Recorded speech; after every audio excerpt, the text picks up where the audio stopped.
Por escrito. Por escrito.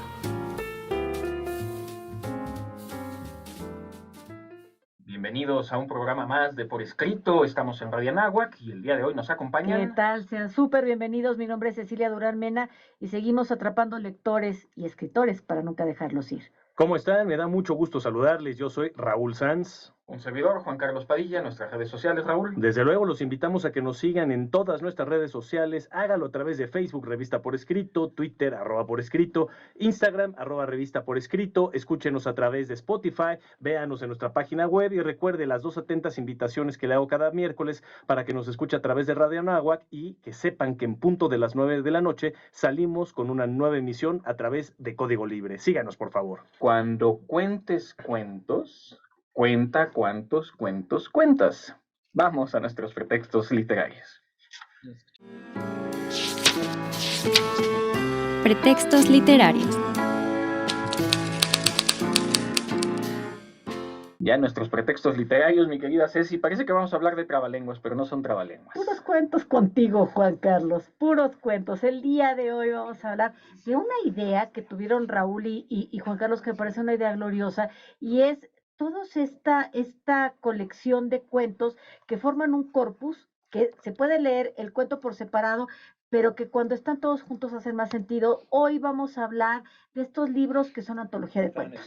Correcto, y justamente, podemos tener antologías de muchos tipos, ya lo iremos viendo en un ratito más, ¿no? Hay antologías, particularmente en sus inicios tenían que ver con los poemas, pero nosotros nos vamos a focalizar hoy en los cuentos. Incluso hay antologías de novelas, lo cual no es tan común, obviamente, por la extensión, pero sí de cuentos. En sus inicios no eran tan bien vistos, ¿no? Estos cuentos, el cuento por sí mismo, ¿no? Pero obviamente estas antologías nos dan a entender muchas cosas y creo que ahí viene la riqueza, nos dan a entender el tiempo en el que fueron escritos, los contextos, las personas, cómo era la vida prácticamente en las distintas épocas, y creo que justamente esa debe ser la esencia y el goce de nosotros como lectores, de cada vez que tengamos una antología en nuestras manos, no solo disfrutar cada uno de los cuentos, sino meternos un poquito también en el pasado y en el contexto. Sí, qué padre. Y voy a tratar de ampliar un poco el comentario de Ceci, porque también ocurre algo menos común, pero que también existe. Un corpus de cuentos a partir de los cuales puedes extraer los cuentos y contarlos por separado, pero cuya intención fue siempre hacer el corpus. No es lo mismo que una antología. En ese sentido, creo que valdrá la pena hablar de los dos, porque por hablar de algo que nos gusta y que seguramente vamos a hablar más adelante, de Edgar Allan Poe, no es que haya concebido todos sus cuentos en conjunto, como si lo habrá hecho, por ejemplo, y hablaremos de ello también, Las Mil y Una Noches. Por supuesto, y es que yo creo que si vamos a atrapar lectores, me parece que una forma de atrapar lectores es por medio de lectura que no sea de tan largo aliento. Entonces, de repente empiezas con un cuento que te dejó picada, y claro que lo que decía Juan Carlos es muy interesante, porque hay cuentos que fueron concebidos, digamos, en diferente momento, incluso en diferente momento escritural para el autor, y que se reúnen para poderlos, digamos, para no tenerlos por separado. Pero hay otros cuentos que tienen un hilo conductor, y entonces de eso se trata. Por ejemplo, el hechizo que tú hablabas de Sherezada, o por ejemplo, hay una serie de cuentos Sherezada que son pues muy, muy viejos, pero pienso, por ejemplo, en Ovejero. La última obra de Ovejero, él le da un hilo conductor circular, en donde en un cuento te lleva a otro que parece que no tiene nada que ver, y al final te das cuenta de que estamos hablando del mismo universo. Esos son ese corpus de creación es muy interesante, porque si no tienes ganas, o sea, si lees uno solo, lo entiendes, y si lees todo el libro, te da otro sensación, otro sentimiento, y entonces tienes otro nivel de entendimiento de lo que quiso decir el autor. Yo creo que esa es justo la ventaja que tienen estas antologías, que son cuentos distintos, pero hay una temática en común y hay una esencia, hay un estilo, hay una propuesta por cada uno de los autores. Yo les he platicado aquí que en mis clases de narración literaria hay un ejercicio que me gusta mucho hacer, de que les doy una frase, el gato ha muerto, y con eso tienen que escribir ellos, cada uno de los alumnos, un cuento. Y se me antoja mucho hacer precisamente una antología que se llame El gato ha muerto, pero ver Sí, qué cada padre. uno de los cuentos que hicieron con el gato. Y te encuentras que un alumno habló del gato literalmente del animal, pero hay quien habla del gato como si fuera el apodo de un narcotraficante, ¿no? Qué El interesante. gato que es el miembro de una pandilla, etcétera, etcétera, ¿no? Entonces eso lo vuelve muy interesante y tengo muchas ganas de hacer una antología. Y lo otro, para cerrar el comentario que estaba haciendo Ceci hace rato, obviamente las antologías, los cuentos particularmente, son para todo tipo de público. Estamos hablando de un público adulto. Siempre se ha creído también y se le hace esta relación de que el cuento está enfocado a los niños. Y yo creo que ese es el primer lector al que nosotros tenemos que atrapar. Y Claro. tú lo decías muy bien. Para atraer lectores hay que dar un poco de lecturas más sencillas. Si tú les das un guamazo de lectura, El Quijote de la Mancha, que es el primer No, libro que por leas, favor. lo vas a matar, ¿no? Entonces tienes que dar, los cuentos, las antologías son un instrumento extraordinario para empezar a formar la lectura y los hábitos en los niños. Estoy de Y al acuerdo. mismo tiempo resulta una paradoja, porque el cuento es en principio un poco más difícil de escribir, porque requiere más sencillez en el vocabulario y ni requieres decir más con menos. En la novela uno se puede descoser, y no solo estoy pensando en Dostoyevsky, de quien, por cierto, voy a hacer alusión, No en puedo Los creerlo. Hermanos Karamazov. Que estén muy bien, nos vemos. Hay un fragmento que se llama El Gran Inquisidor. Y este fragmento se puede sacar de la obra para ponerlo en una parte. También he visto, porque se explota comercialmente el recurso, la confesión de Stavrovin, que pertenece al corpus de la novela completo, pero que son fragmentos que se pueden sacar. Estaba ahorita también recordando en el Mahabharata, se me fue ahorita el nombre, pero hay un pequeño fragmento que también se utiliza como algo completamente ajeno. Y en las Mil y Una Noches podemos encontrar antología de la Mil y Una Noches, pero Ujú. no son todos los cuentos. Entonces es muy interesante cómo podemos sacar y meter cuentos o configurar cuentos con un corpus unitario con unas u otras obras. Y fíjate que ahora que hablabas de las mil y una noches, es todo este pues mito, leyenda, etcétera, de una mujer que quiere hechizar a partir de estar narrando. Y eso es algo muy lindo. Sherezada en ese sentido es como la narradora, como estrella de todos los cuentos y de cómo enganchar a una persona para que le sigas contando y le sigas contando y le sigas contando. Sin embargo, y además es como una de las primeras y más antiguas obras que en Occidente analizamos de toda la literatura oriental. Y no es de lo que ellos se sientan más orgullosos, porque es un lenguaje, como tú decías, muy sencillo, muy aterrizado. Y a ellos les encanta la poesía muy elaborada, muy cuidada, muy rimada, muy bien armonizada.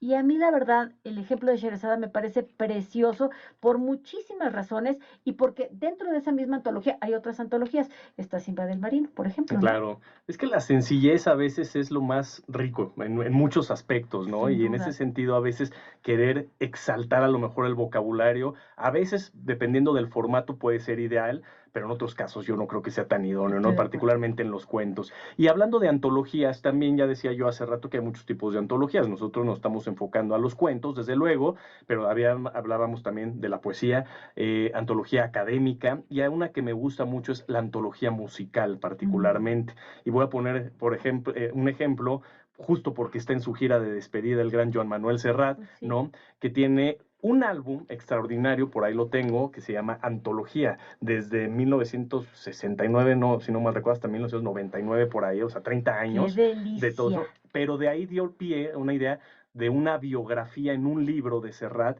en el que te van contando la historia de Serrat con las canciones de cada época. Qué Y entonces padre. entiendes el momento que él estaba viviendo. Recordemos que fue un Vivió exiliado, aquí en ¿no? México, Aquí en ¿no? México, Ajá. perseguido por el franquismo, y te va haciendo entender esa canción, por qué le daba contexto al momento que estaba viviendo Serrat. Oh, qué interesante. Buenísimo. Qué interesante. Bien, para ir cerrando ya la sección, ya recordé el nombre de este pequeño texto que es el Bhagavad Gita, Ah, que claro. normalmente se extrae del Mahabharata. Cuando uno lee el Mahabharata completo, como que piensas que no tiene mucho sentido sacarlo. Es una conversación que se da entre Arjuna y, Dios mío, se me están yendo los nombres el día de hoy, y Krishna. Y lo otro es abrir nuevamente la invitación a que puedan escuchar las dramatizaciones que hacemos, le llamamos fragmentos. Uno de ellos está basado en una de estas, digamos, antologías o corpus. Raúl se va a acordar de Chaco y Biondello, que es un cuento que extrajimos de El Decamerón de Giovanni Boccaccio para tratar de hacer esta dramatización. Es un ejercicio para seguir atrapando lectores y nunca dejarlos ir. Vamos a la siguiente sección.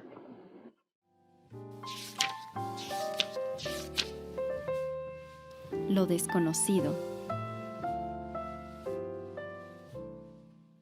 En esta sección en la que las letras nos importan tanto, les quiero platicar del primer cuento de Julio Verne. A ver, ¿cuál se imaginan que fue el primer cuento de Julio Verne? Fue uno que fue escrito en 1845 y ¿cómo creen que se llamaba? Un drama en México. Este es el primer relato del conocido autor, que es un texto breve de no más de 30 páginas. Fue escrito antes de la publicación de 5 semanas en Globo, pero se mantuvo sin publicar hasta 1876, cuando el autor ya había adquirido cierto reconocimiento en el ámbito literario de la época. A ver, este es un cuento curioso, porque ¿de qué se trata? La trama sigue la triplicación de dos barcos de origen español que navegaban a lo largo del Océano Pacífico. Esta tripulación muestra poca conformidad con el capitán de la flota. No les gustaba mucho el liderazgo del capitán. El descontento, vamos, llega a tal grado que entre los marinos se organiza un motín y se deshacen del capitán. A partir de este punto, los líderes del motín deciden cambiar el curso. ¿Y a dónde creen que se van? A las costas de mi amadísimo Acapulco. Por supuesto que tenían razón, ¿verdad? Como que por ahí andaban con un buen rumbo. El objetivo que buscan es vender los navíos españoles a las autoridades mexicanas, que no cuentan con ningún tipo de fuerza marítima, debido a que México lleva muy poco tiempo de haberse independizado del Imperio Español. El viaje entonces los lleva de Acapulco a la Ciudad de México, es decir, llegan al maravilloso puerto de Acapulco y recorren el trayecto, y entonces ahí vamos a ver que durante el trayecto van a empezar las traiciones, los conflictos, los chismes entre los miembros de este grupo, y al final se narra la historia de los primeros navíos militares en México. ¿Cuál fue la inspiración que tuvo Verne? Bueno, yo creo que, como sucede con muchos autores, los autores le ponen una pizca de realidad y un mucho de fantasía. El dato curioso es que Verne se inspiró en hechos reales de la época, en la diserción de 4 navíos de la flota del Imperio Español en 1825. Entonces, de ese le sirvió a Verne como pretexto narrativo para poder escribir este cuento de Un drama en México. Y vamos, que lo que leemos sí es efectivamente un drama en territorio mexicano. A lo largo de la narración resalta una simpatía por estos movimientos independentistas que se dieron en América Latina en ese siglo. A ver, hay que pensar que en aquellos años, cuando Verne estaba escribiendo, era cuando empezaba la efervescencia de los movimientos independentistas. En 1779 Estados Unidos se estaba conformando como nación, las colonias se estaban separando, tanto de Francia, se estaban independizando tanto de Francia como de Inglaterra y del Reino Unido, y por supuesto en 1810 había sucedido el movimiento independentista en México. Luego vendría el Río de la Plata, en fin, todas las colonias españolas se estaban independizando, y él lo veía con mucha simpatía. Y también podemos observar el talento que tenía Julio Verne para describir paisajes y crear una atmósfera de aventura hacia lo desconocido, lo cual se volverá algo característico en todos sus trabajos más famosos. Sorprendentemente, ya nos podemos imaginar, Julio Verne nunca pisó territorio mexicano, y todas las descripciones las creó sí, a partir de gran documentación, que es lo que hace un buen escritor, a partir de mapas, de atlas, de registros geográficos de México que llegaban desde el nuevo continente hasta Europa. Es por eso que este cuento de Julio Verne después le servirá para poder escribir todos los grandes cuentos y todas estas historias que fueron muy de avanzada y que francamente, ¿quién se iba a imaginar que el capitán Nemo podría después efectivamente existir y llevar a cabo un viaje submarino o que podríamos llegar a visitar la luna? Así era de grande la imaginación de Julio Verne. Esta manera de tratar de atrapar al lector a partir de algo que sí efectivamente sucedió y que a partir de esta fantasía, después lo llevaría a fantasear cosas que serían muy adelantadas para su época, pero en este momento darle apoyo a estos nuevos países demuestra la gran aventura del cerebro de Julio Verne y su gran mente avanzada para su época.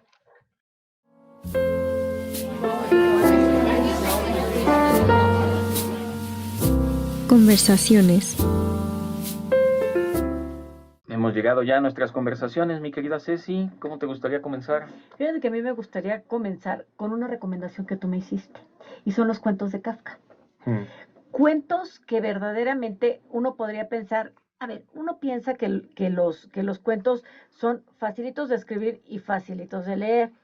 Y aquí el reto es interesante, porque Kafka en muy poquitas palabras, y esto requiere una gran capacidad de síntesis y un gran dominio del timón del escritor para saber qué es lo que quiero decir. Y luego pareciera como que Kafka, desde donde quiera que esté, saca un puñito desde la página y ¡pum!, te pone un trancazo en la barba y te deja pensando una gran cantidad de cosas. Es muy eficiente al hacerlo. Digamos, a Kafka pues se le conoce por la metamorfosis, se le conoce por sus obras de largo aliento. Hay que conocer los cuentos de Kafka, qué maravilla.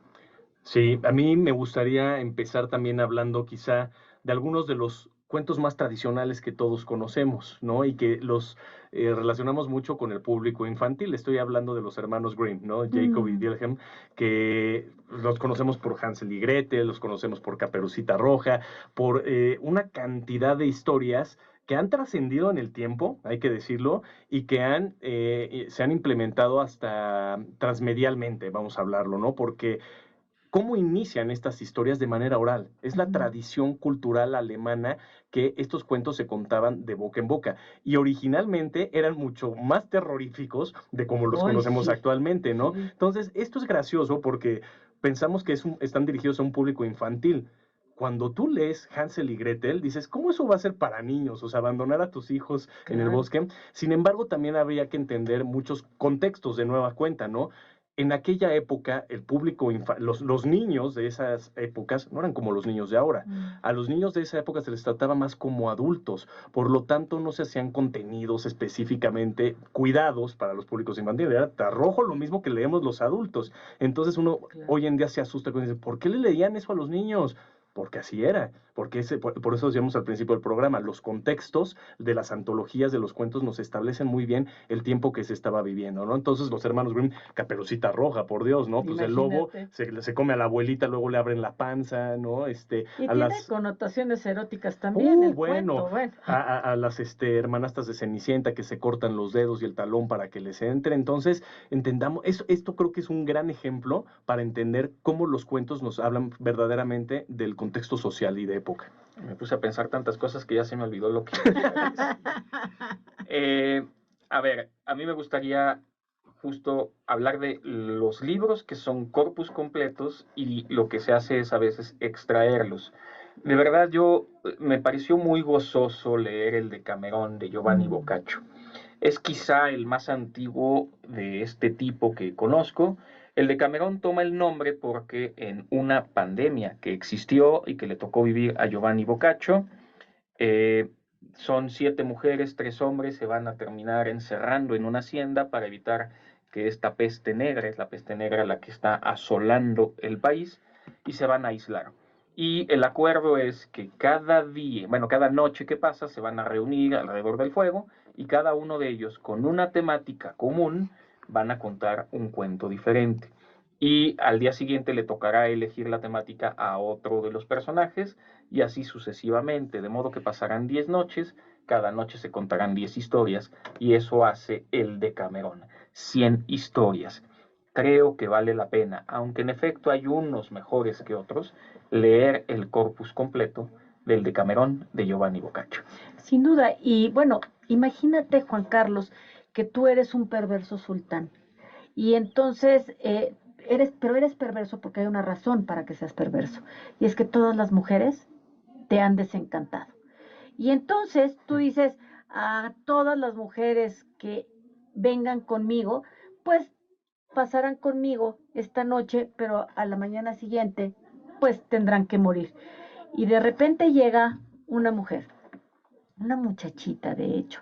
Y entonces, imagínate, Raúl, que tú eres ese mismo sultán, y esta muchachita a lo mejor no es la más bonita, pero sí es la más inteligente. Y te dice, te voy a contar una historia, y si te puedo retener la atención, no me mates, mátame hasta que pierdas la atención. Y te estoy contando 1001 cuentos, 1001 noches tratando de sobrevivir. Sí. De eso se trata el cuento de las 1001 noches. Por eso yo digo que Sherezada es la narradora sine qua non a la que deberíamos de, a lo mejor tomar mucho como ejemplo. Imagínate tener Seguro. 1001 noches entretenida a una persona y totalmente enganchada con lo que le quieres contar. Qué envidia, la verdad. Con lo difícil que hoy es mantener la atención de una persona por unos cuantos minutos, ¿no? Imagínate. Entonces, creo que sí, podría ser la parte más ejemplar como un narrador ahora que lo dices, ¿no? Hasta como maestra. Fíjate que Es sí. que, no, que uno pierde la atención de sus alumnos rapidito. Y esta mujer 1001 noches de un tirano, ¿eh? No. Por eso los alumnos que me estén escuchando ya saben ver. que no pueden sacar el celular en mi clase. Basta. Pero bueno, regresando, a ver, hace rato hablaba yo de los hermanos Grimm y de ese contexto más fuerte, duro, crudo, ¿no? De la época. Ahora voy a hablar de otros cuentos que son, insisto, para públicos infantiles, adultos, para todo mundo. Pero regresando al origen del público infantil, estos cuentos tienen todo lo contrario a los hermanos Grimm. Me parecen cuentos que tienen un fuerte impacto, un mensaje extraordinario y que además, si ahorita lo trajéramos de nueva cuenta a esta época que estamos viviendo, en un mundo que está tratando de ser más incluyente y diverso, quedaría a la perfección. Estoy hablando de Hans Christian Andersen, ¿no? Sí. Me parece que tiene cuentos verdaderamente hermosos, porque son buenos, son bellos, e insisto, a partir del mensaje en el que, ¿cuáles son las temáticas que él maneja particularmente? Cómo aprender a enfrentarte a un problema que estás viviendo, una crisis, una situación particular. Cómo debes aprender a aceptarte a ti mismo a pesar de cómo te haya tocado venir al mundo. Y entonces, dentro de todos los cuentos que él tiene, conocemos desde luego La Sirenita, El Patito Feo, pero a mí el que más me gusta es El Soldadito de Plomo. Me parece que es una historia de verdad bella, ¿no? Yo me acuerdo muy bien desde niño leerlo varias veces y luego ver hasta caricaturas que hicieron por ahí algunos cortometrajes y yo me acuerdo que me impactaba mucho ver la historia porque es una historia trágica, es una historia muy dura desde el inicio, ¿no? Este pobre soldadito ya no le tocó pierna porque no alcanzó el plomo, pero luego se enamora y todo Y hasta de inclusión, es un cuento es de lo que te decía, avanzada, ¿sí?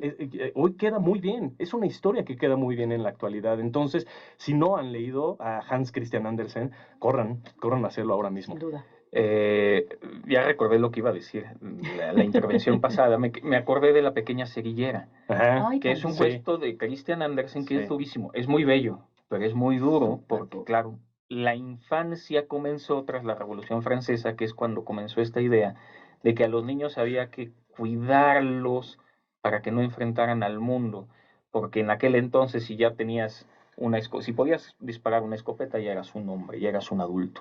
Y entonces comenzó la idea de infancia a partir de la Revolución Francesa y los cuentos empezaron a cambiar también. Voy a hacer alusión a otra gran obra que buscaba hacer un corpus completo y del que se pueden extraer los cuentos aparte y se pueden leer. Y es muy curioso porque nunca llegó a la totalidad de lo que se buscaba. Los cuentos de Canterbury, de Godfrey Chaucer, son unos peregrinos que van a la tumba de Becket, de Thomas Becket, es una peregrinación finalmente, es un texto medieval. Son 32 personajes. Si ustedes quieren aprender a describir a un personaje, tienen que leer el prólogo de este libro, que describe a estos 32 personajes.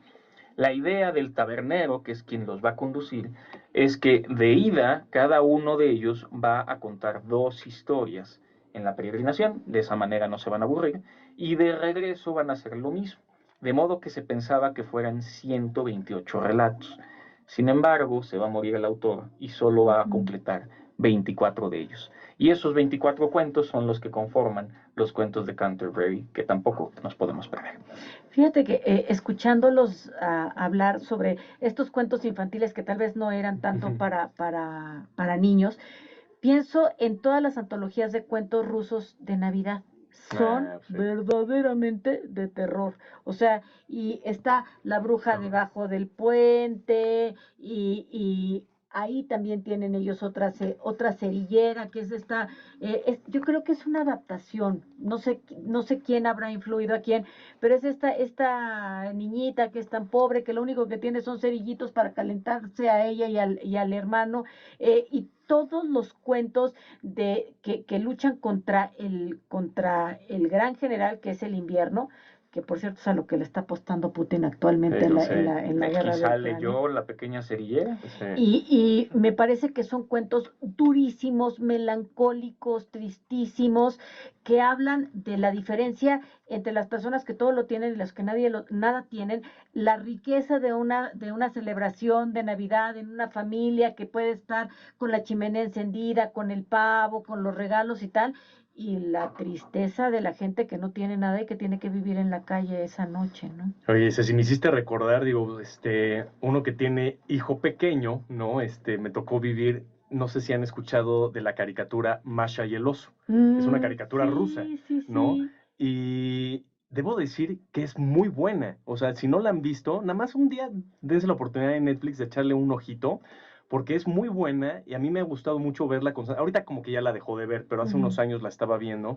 Y realmente es muy buena porque está Masha y el oso, pero tiene un formato, también hay otra caricatura derivada de Masha y el oso, que son justamente los cuentos rusos, ahorita que hablabas de las brujas y todo eso, y lo plasman animadamente, pero con la fortaleza del contenido que se está revelando en ese momento. Son duras, son oscuras, incluso hablan de las brujas, todo lo que estás contando, de las tragedias que hay luego en Rusia, justamente históricamente hablando. Entonces, me gusta mucho, ahorita te estoy escuchando, dije, estoy pensando en Masha y el oso, ¿no? Por un lado. Y lo otro que quería comentar, creo que en antologías, si nos echamos un clavadazo, se van a dar cuenta que más recurrentemente tenemos antologías donde hay autoras, donde hay mujeres autoras. Ahorita tenemos incluso algunos ejemplos. Voy a poner el primero de ellos, que no lo he leído, pero viéndolo aquí en el guión me parece que habría que pues echarse un clavadazo, ¿no? Estoy hablando de El día que regresamos, de Editorial Pandemonium, y me parece muy interesante porque la antología trata de una temática que no a nosotros los mexicanos, a todo el mundo nos atañe. Estoy hablando de la pandemia del COVID-19. La antología trata precisamente de la época posterior, pospandemia. En ese sentido, pues podemos encontrar historias de todo tipo en esta antología que tienen temas distópicos, utópicos, ciencia ficción. Y yo me acuerdo muy bien cuando estábamos en plena pandemia, yo creo que más de uno hablamos o escuchamos hablar a alguien de una situación apocalíptica, ¿no? Sí, claro. Entonces yo creo que esta es una antología que habría que echarle un ojito. Yo cometí esos excesos, ¿eh? ¿Sí? O sea, Ahorita recordaba con lo que decía Ceci de las antologías rusas. Creo que el autor que mejor ha recopilado las tradiciones, los cuentos tradicionales rusos, se llama Alexander Afanasiev. Para que lo busquen si les interesan los cuentos tradicionales rusos. Le voy a lanzar un dulcecito a Raúl porque estoy casi seguro de que nunca ha leído a E.T.A. Hoffman. No. Hoffman tiene muchos cuentos de muchos tipos. Incluso cuando se hacen antologías de su obra, hay una que es la obra de los cuentos de matemáticas de Hoffman.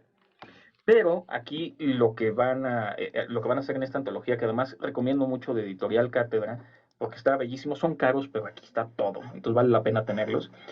Fantasías a la manera de Calot, que es un personaje oscuro. Estamos hablando de un cuentista al estilo Edgar Allan Poe y Lovecraft. Nocturnos es la segunda compilación, y Nocturnos son una serie de cuentos que se concibieron como un corpus, y Los hermanos de San Serapión. E.T.A. Hoffman, del cual se extraen algunos cuentos para hacer una ópera conocida como Los cuentos de Hoffman.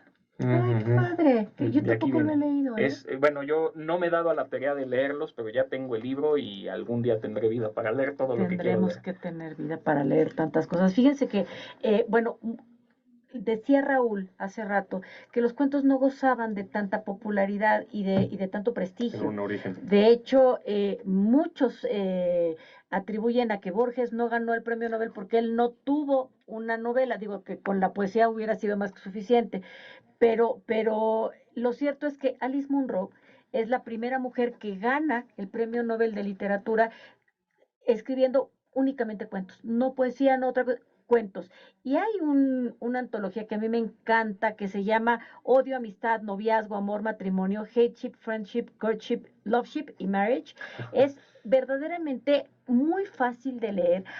Ella es canadiense y habla desde la perspectiva de cómo una mujer puede ver la amistad, cómo ve el noviazgo, cómo ve el matrimonio, cómo ve el odio también, ¿eh? Y todo como con una cinta que va tratando de darle unidad a estos relatos.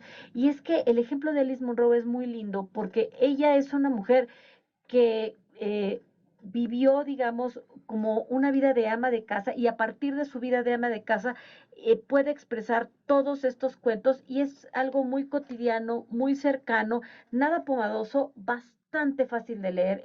Estos cuentos te atrapan desde el principio. Ese título parece que fue escrito por Woody Allen, ¿no? Sí, ¿Cómo claro. estuvo? Ahorita te digo, Hateship, Friendship, Courtship, Loveship, Marriage. Ah, bueno, Woody Allen, si me estás escuchando, ahí tienes tu próxima película. Él vas a- también tiene Por eso, cuentos. sí, ¡Uf! no, Woody Allen es universal. Es músico también, es compositor, es Sí. cuentista, escritor, novelista, guionista, actor, Al director, autor productor, por todo, su ¿no? obra, y Entonces, yo sí lo no, admiro. es universal. Entonces, pues ahí está la siguiente para Woody, ¿no? A ver, hablaba hace rato de las autoras que están dando mucho de qué hablar dentro de las antologías, pues ahí les va otra justamente que se llama Damas Oscuras, dos puntos, cuentos de fantasmas de escritoras victorianas eminentes. Chéquense nada más quién Padre. escribió en esta antología, ¿no? Primero que nada, se trata de 20 relatos breves, ¿no? Escritos por mujeres únicamente. Y ¿cuál fue el género que eligieron? Pues el que más les gustaba a ella, que eran los cuentos de terror en una época victoriana, 100%, ¿no? Entonces, estos relatos pues sientan la base para muchos de los que son los símbolos o figuras actualmente, en la actualidad del terror, de nuestro terror y de nuestro horror, las dos cosas contemporáneo. Y fíjense quiénes son las pioneras que se decidieron escribir. Ahí les va un nombrecito, a ver si lo han escuchado. Charlotte Bronte, Ay, Margaret Oliphant, Willa Cather, etcétera. Bueno, estos textos realmente ya hemos hablado muchas veces de las hermanas Bronte, ¿no? Yo creo que esas mujeres, híjole, qué bárbaro. ¿qué no podríamos decir de lo que dejaron como legado? Y la importancia de un ser humano en esta vida es dejar la trascendencia para los que siguen, ¿no? Ellas sin lugar a dudas lo hicieron Ay, para sí. estas mujeres que seguimos empujándolas aquí desde por escrito como autoras, decir, hay que leer más mujeres, hay que leer más mujeres, hay que leer más mujeres. Quiero hacer alusión ahora a Washington Irving y los Buenísimo. cuentos de la Alhambra. Ay, Que qué además esta buenos edición son. que me encontré con un librero, o sea, acababan de vaciar la biblioteca de una casa de alguien que ya vendió todo así, ahora sí que a mayoreo, y está ilustrada divinamente. Y Washington Irving, que le gusta Ay, qué mucho lindo. a Raúl, Sí. porque El jinete sin cabeza, pero estos son cuentos más bien extraídos de este fantástico lugar que es la Alhambra, que todavía conserva muy buena parte de la historia del sur de España.